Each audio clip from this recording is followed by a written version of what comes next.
This one may be a tad controversial, but I think it's worth mentioning because the Bible does make mention of it. It's scant, but also, indirectly speaking, not so much. So the topic is fitness. So very early on in the Bible, we see many negative references to fat. And I don't mean physical fat off of an animal. I mean eating so much that we become slow and lazy. Our generation of Laodicea has a really hard time not becoming overweight because food is so abundant, and we have culturally included so many things that, through what little bit of science that is actually honest, has told us is exceptionally bad for our health. And we all know this. We don't need to get into a long conversation about carbohydrates and trans fats and all that other garbage, but we are also told repeatedly, like even early on in Deuteronomy, there was a prayer, I believe, by Moses, Deuteronomy 32:15. Jeshurun grew fat and kicked.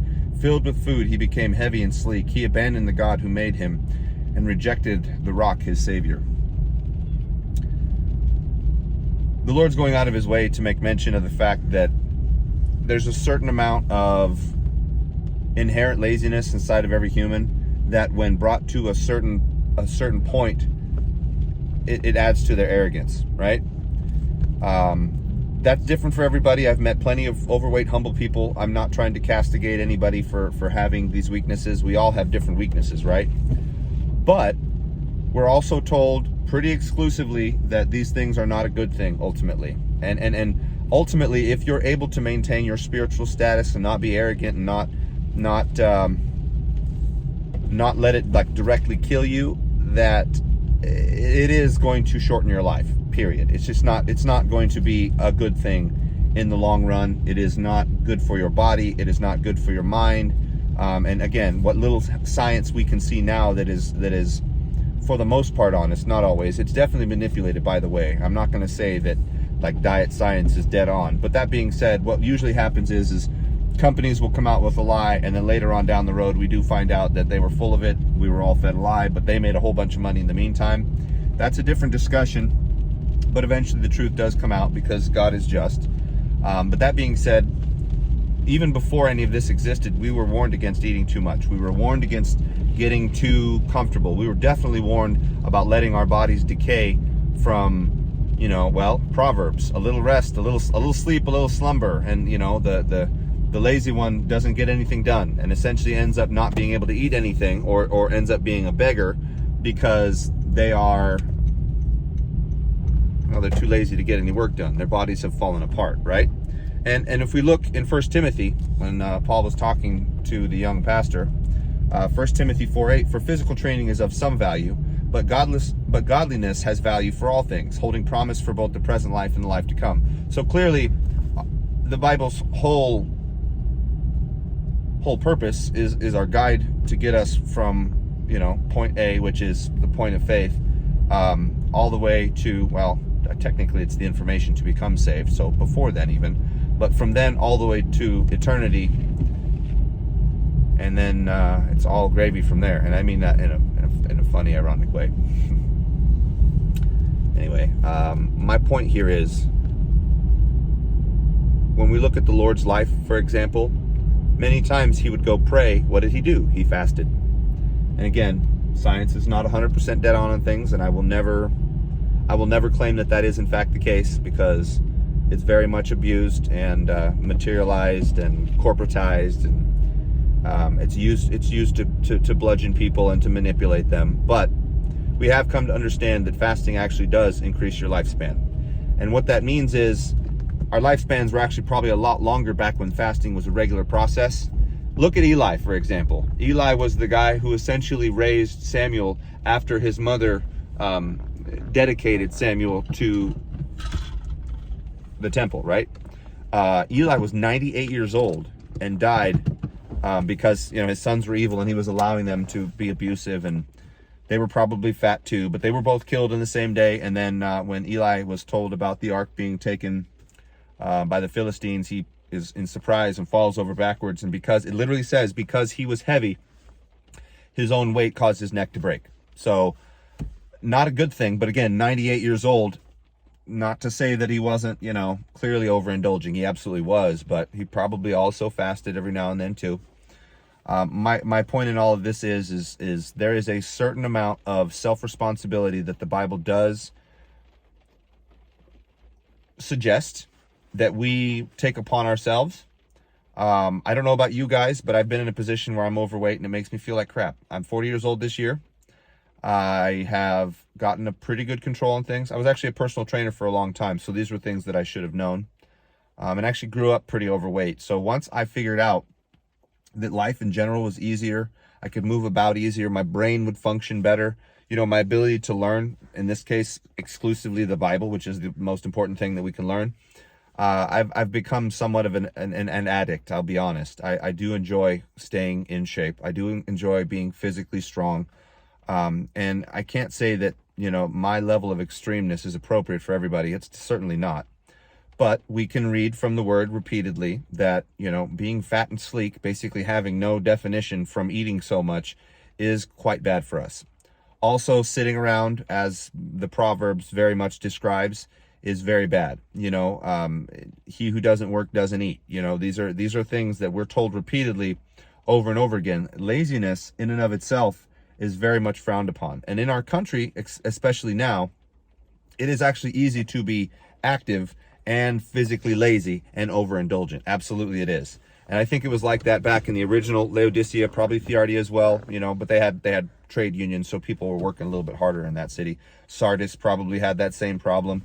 There's a certain amount of excess that comes along with corporatization, if you will, and big business and so on, and all these things that very much tends to bring out the laziness inside of us. Now, I'm not saying we should get out there and all become super athletes and whatnot, but, well, this is something I'll speak to from personal experience. When I fast, and I don't do it all the time, but I did use it to clear out a liver problem that I had a little bit of a fatty liver. And as a personal trainer, blew my mind that actually ended up being the case, but it turned out that I was overindulging in sugar. Genetically speaking, I'm probably more susceptible to it than most. But once I actually started fasting, longer and longer periods without eating during the day, my mind was actually clearer. And my ability to control my emotions was better. I don't want to get too technical into depth, but essentially your body's ability to maintain positive vitamin status and mineral status is much improved. So there is a great amount of spiritual benefit that can come from giving yourself a little bit of extra love in the realm of fitness.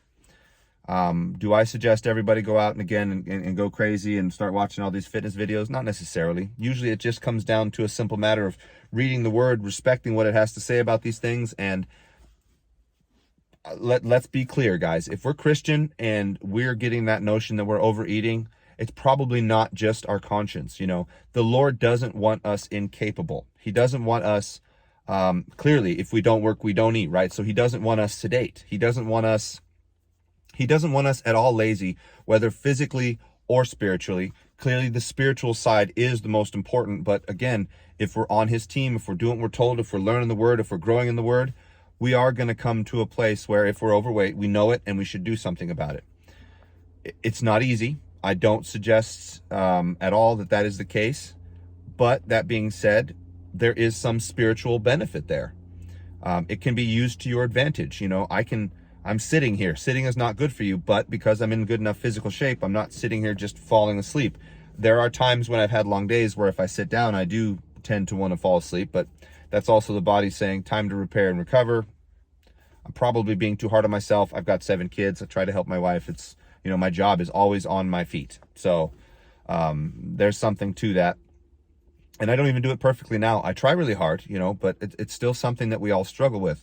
My prayer for you would be that you have obviously not as much respect for the word, for your physical fitness as you do for the word. The word should always be supreme. We should always be putting our prayer life, our study life, our application of what we know in our daily walk first. Absolutely. But if we come to a place where we're starting to feel a little low, a little down, there's a good chance we're overfeeding the machine and underworking the machine. And both of those things ultimately in the end will slow you down mentally and will make learning the word more difficult. sometimes even putting it in practice. I know that when I was out of shape, and again, speaking for myself, maybe not the same for you, but when I was out of shape, my mental state was much more difficult to maintain. I just made a video about how Satan attacks us through our mental faculties and our status, you know, especially if it's something that we've allowed to become a vulnerability, because we all do, especially as we age. It's harder as we age, guys. So I would say that, you know, if you're struggling with these things, there's always room for improvement. I would take the Lord's example as the most effective. You know, fasting essentially means just don't eat. You know, if it means you just skip one meal, there is nothing wrong with that, guys. There's nothing that's going to hurt you. Again, I'm not a proponent of going crazy and, you know, going completely 100% zero, whatever, but there's a season for everything. Ecclesiastes, right? There's a time for change. There's a time for, you know, maintaining stasis.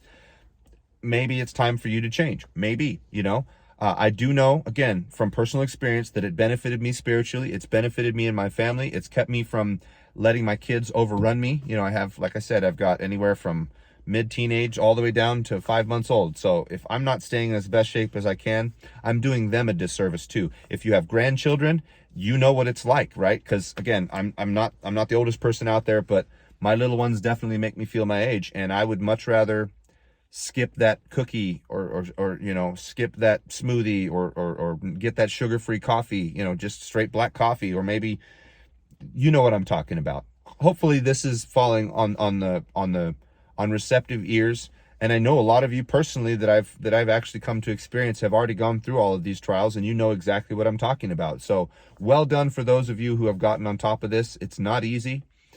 For those who would really like to, but are looking for the energy to do it, again, Bible first, spirituality and faith first, absolutely. But in no way should you assume that God is okay with a lazy state at all, because it's very clear repeatedly that he's not. I hope this was received well. I don't want to be judgy. I don't want anybody to feel like I'm saying, you know, fat is bad or any of these things. We all have somewhere to start. We all have weaknesses. Nobody's genetics are the same. But everyone who's watching this, hopefully their God is the same, and we all understand that he wants us capable and ready at any moment. And if we're going to put on the full armor of God, we have to be able to sustain it, you know, mentally, physically, all of it. It's all one. It's all connected. So anyway, comment down below. Let me know what you think.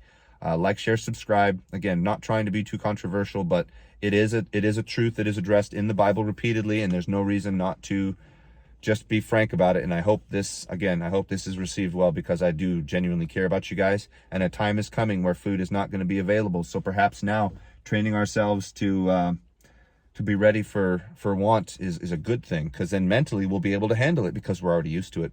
Anyway, bless you guys. We'll talk to you soon.